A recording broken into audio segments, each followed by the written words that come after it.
Now a Coin 6 investigation. We're looking into the Oregon Zoo elephant keepers using a specific training tool. Yeah, it's controversial, and some trainers actually call it a weapon. A bull hook was used excessively on Rose 2 15 years ago.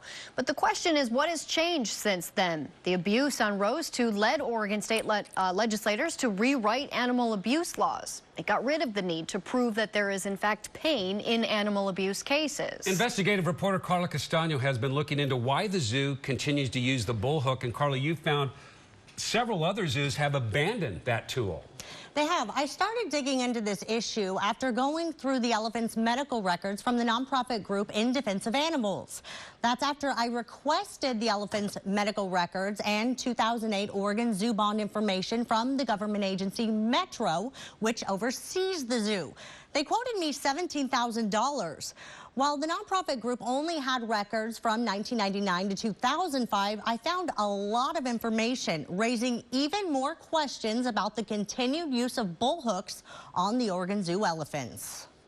When you use the word bull hook, it's painting a picture. Like Rama did so many times for Oregon zookeepers. The elephant known for his painting was euthanized last month due to an old leg injury. Bullhook, ankus, or guide, whatever you want to call the tool this Oregon zookeeper is seen with. It's a stick, usually with a sharp metal tip, used to punish or lead elephants to submit to human commands. As I understand, the Oregon Zoo is still using bullhooks. Do you have any provisions that allow that? Is there any specific reason for that? Well, we work very closely with AZA and follow all their guidelines. We do use guides to direct the elephants. We have them come over to us and present body parts. Oregon Zoo elephant curator Bob Lee defends the use of what he calls a guide. In 2000, the Oregon Zoo was cited by the USDA for violating the Animal Welfare Act for what Bob Lee called excessive and abusive use of an ankus on Rose 2 in this Portland police report. When I asked Lee about it, he wouldn't say much. The Oregon Zoo has been, I guess, reprimanded by the feds before for problems with ankus use. I think it was something like, 2000. I don't know. You don't recall that incident? No, there was a zookeeper that was fired back in 1999 for not following zoo guidelines when it came to tool use. That did happen. It was April of 2000 when Bob Lee was a witness when Rose 2 was beat with an ankus 176 times, according to this Portland police report. The report goes on saying Lee watched elephant handler Fred Marion attack Rose 2, quote, for 35 to 40 minutes. Adding he observed Marion move the hook of the ankus under her tail flap, turn it, and place it into Rose 2's anus. Lee stated that Marion then jerked down twice with the handle of the ankus. Phil Pruitt was the night keeper to take over the next shift that day. He says nothing was written in the logbook about the abuse, and no one mentioned anything unusual.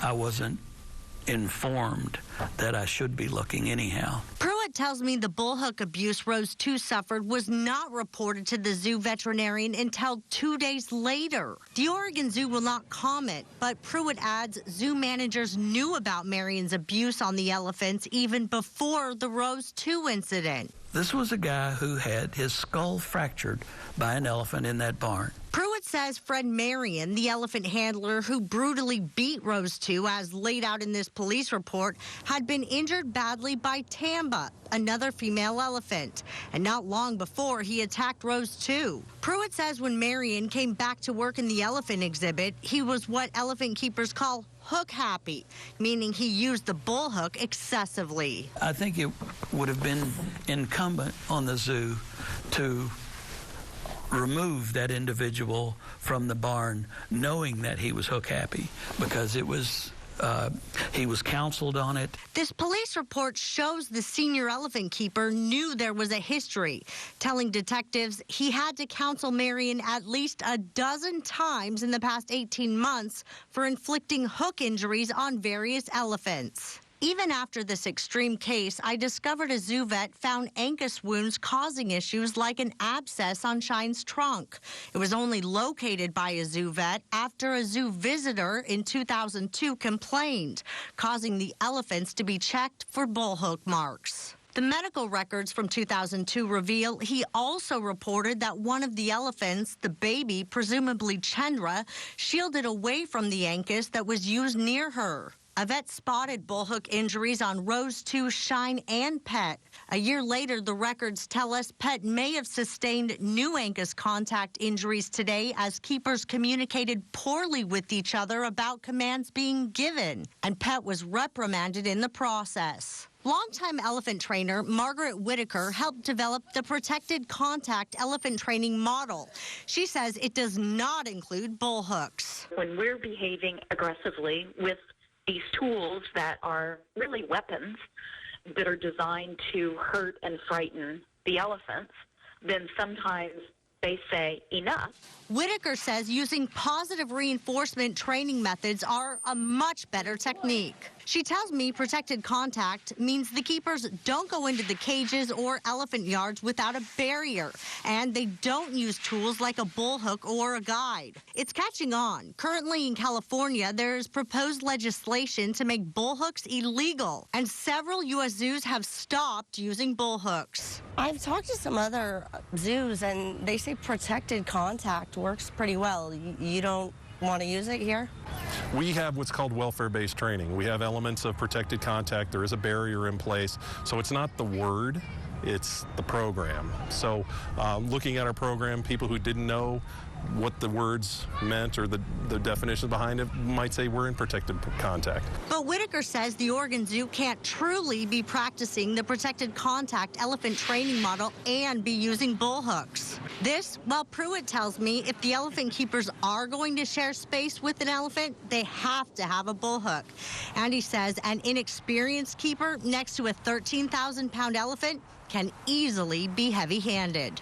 Back in time, myself, I inflicted some hook wounds because it's the only insurance you have is that hook.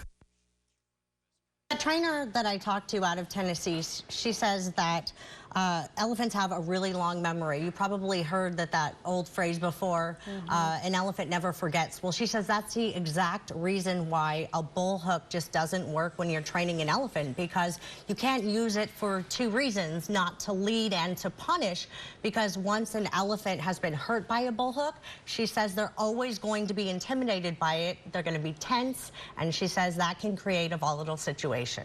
Well, we see that there are other options out there. You know, we heard why the zoo says they have to use the bullhook one. Whether you agree with it or not, sometimes, man, it's tough to watch. It's tough. It was to see. heartbreaking going over those medical records. Oh, definitely, definitely. Some sad stuff, and lesions caused after, you know, the Angus injuries and some other wounds associated with the Angus injuries that were problematic afterwards. Okay, Carla, thanks for that report. Thank you.